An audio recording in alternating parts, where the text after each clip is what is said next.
Swiss mercenaries were notable for their service in foreign armies, especially the armies of the kings of France. Throughout the early modern period of European history, from the later Middle Ages into the age of the European Enlightenment, their service as mercenaries was at its peak during the Renaissance, when their proven battlefield capabilities made them sought-after mercenary troops. There followed a period of decline, as technological and organizational advances counteracted the Swiss advantages. Switzerland's military isolationism largely put an end to organized mercenary activity. The principal remnant of the practice is the Swiss Guard, the Vatican. In William Shakespeare's Hamlet, Act 4, Scene 5, Swiss mercenaries are called Switzers. Ascendancy. During the late Middle Ages, mercenary forces grew in importance in Europe, as veterans from the Hundred Years' War and other conflicts came to see soldiering as a profession rather than a temporary activity,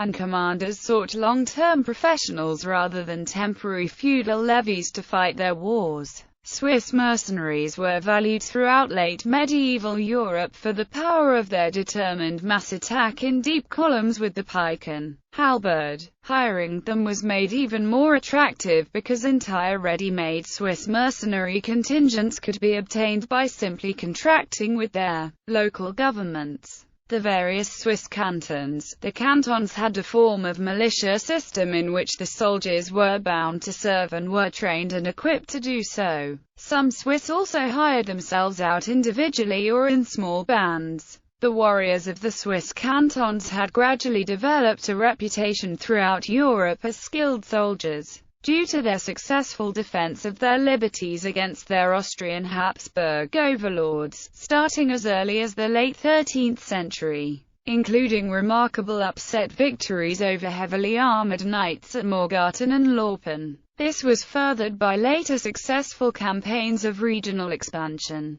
By the 15th century they were greatly valued as mercenary soldiers, particularly following their series of notable victories in the Burgundian Wars in the latter part of the century. The standing mercenary army of King Matthias Corvinus of Hungary also contained Swiss pikemen units, who were held in high honor by the king. As a result, bands of men, sometimes acting independently, other times under the banners of their cantons, marched off to foreign lands to fight in the causes of others, for pay. The native term Reiterlauf literally means one who goes to war, and is derived from Middle High German Reis, meaning military campaign. The Swiss, with their head-down attack in huge columns with the long pike, refusal to take prisoners, and consistent record of victory, were greatly feared and admired. For instance, Machiavelli addresses their system of combat at length in The Prince.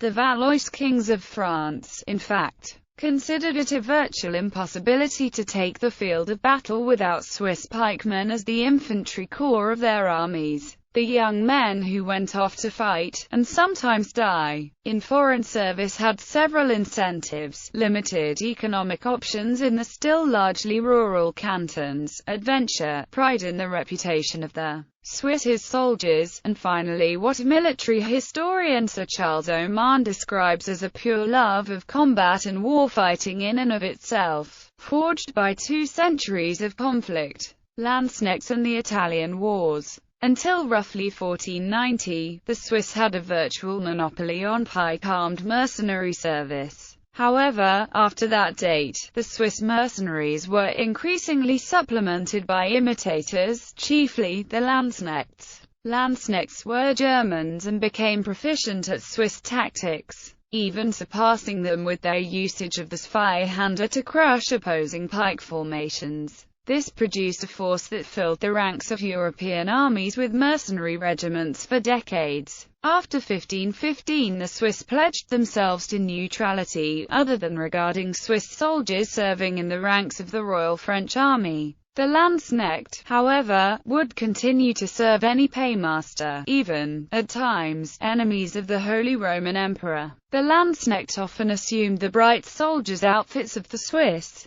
The Swiss were not flattered by the imitation, and the two bodies of mercenaries immediately became bitter rivals over employment and on the battlefield, where they were often opposed during the major European conflict of the early 16th century, the Great Italian Wars. Although the Swiss generally had a significant edge in a simple push of pike, the resulting combat was nonetheless quite savage, and known to Italian onlookers as bad war. Period artists such as Hans Holbein attest to the fact that two such huge pike columns crashing into each other could result in a maelstrom of battle, with very many dead and wounded on both sides. Despite the competition from the Landsknechts, and imitation by other armies, the Swiss fighting reputation reached its zenith between 1480 and 1525, and indeed the Battle of Navarra, fought by Swiss mercenaries, is seen by some as the perfect Swiss battle. Even the close defeat at the terrible Battle of Marignano in 1515, the Battle of Giants,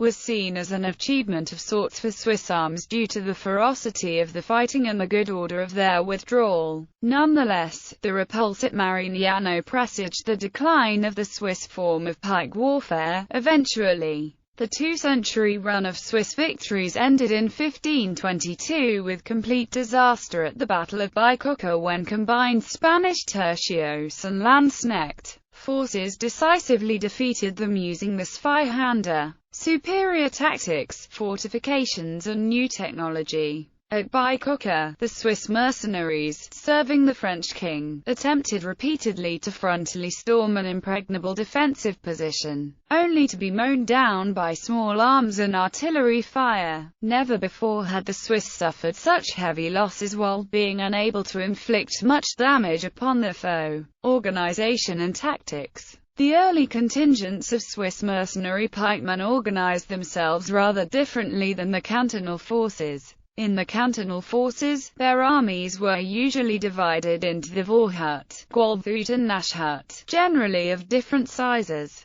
In mercenary contingents, although they could conceivably draw up in three similar columns if their force was of sufficient size, more often they simply drew up in one or two huge columns which deployed side by side, forming the center of the army in which they served. Likewise, their tactics were not very similar to those used by the Swiss cantons in their brilliant tactical victories of the Burgundian Wars and Swabian War, in which they relied on maneuver at least as much as the brute force of the attack columns. In mercenary service they became much less likely to resort to outmaneuvering the enemy and relied more on a straightforward steamroller assault. Such deep pike columns could crush lesser infantry in close combat and were invulnerable to the effects of a cavalry charge, but they were vulnerable to firearms if they could be immobilized. The Swiss mercenaries did deploy crossbows, handguns and artillery of their own. However, these always remained very subsidiary to the pike and halberd square. Despite the proven armor penetration capability of firearms, they were also very inaccurate, slow-loading, and susceptible to damp conditions, and did not fit well with the fast-paced attack tactics used by the Swiss mercenary pike forces.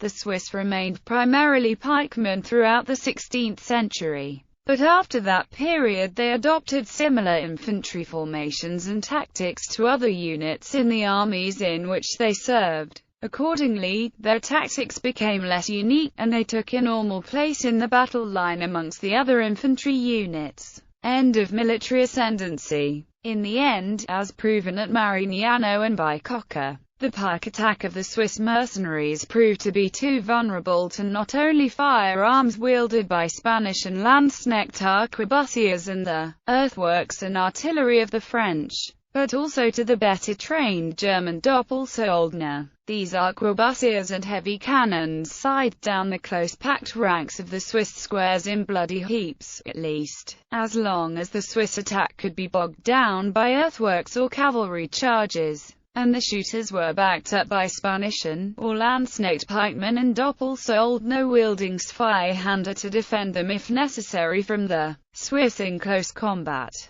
Other stratagems could also take the Swiss pikemen at a disadvantage. For instance, the Spanish rodoleros, also known as sword and buckler men, armed with steel rodelas and side swords, often wearing a helmet and a breastplate, were much better armed and armored for man-to-man close combat than the Swiss. Accordingly, they could heavily defeat the Swiss if their pike column could be disorganized so that the rodoleros could dash under the unwieldy pikes of the Swiss, and stab the lightly armored, shieldless Swiss infantry. Landsknechts, using a formation similar to that of the Swiss, were defeated with terrible slaughter by the Spanish rodoleros at the Battle of Ravenna. It should be noted, however, that this required disorganization of the pike column, and Swiss pike columns which retained good formation were able to heavily defeat Spanish rodoleros formations in battles such as at the Battle of Seminara. The Doppelsoldner also wielded the Zweihander to great effect, with the Zweihander being used to break off the heads of pikes, halberd, effectively disrupting the lightly armored pike formations. Whilst retaliation was not nearly as effective against the superior armor of the Doppelsoldner, these soldiers caused such distaste among the Swiss that the Zweihander became outlawed in Switzerland and greatly contributed to the end of Swiss pike ascendancy.